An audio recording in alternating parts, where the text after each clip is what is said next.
Another thing you talk about is the achievement gap. So how does self-determined learning help kind of bridge the achievement gap?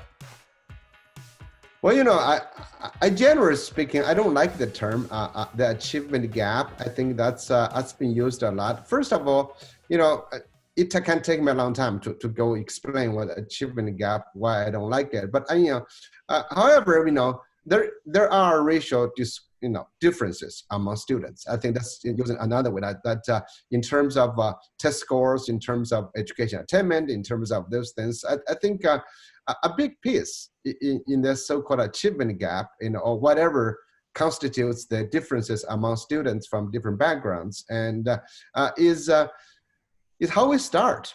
It's when we look at a school, if school has a curriculum, if you want every student to master the curriculum when they arrive, that's impossible, right? There's huge differences, you expect that. Do you want to force them to master the same thing so they can achieve the same scores in 2 to 3 years? Or do you want to start with what they have?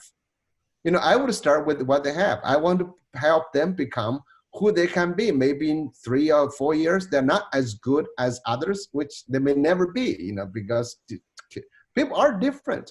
So I would look at the strength, look at what you can do.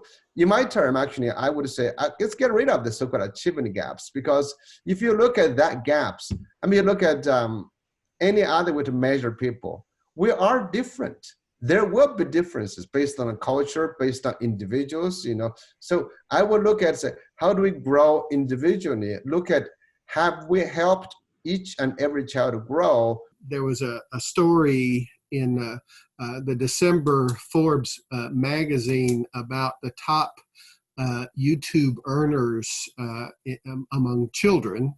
And the number 3 highest paid YouTube earner was a 7-year-old girl with cerebral palsy from the south of Russia, whose family had begun filming her when she was young to show her progress, and she gained an audience, and so it was her personality, it was all of this had grown, and she was grossing something like $18 million American dollars a year. So I think it's in many ways there's an opportunity to start over and that we can shed some of the burdens that are on the back of those of us in education, and try some different things and elevate students to being meaningful partners in the education enterprise. And I think if we're willing to give that a chance,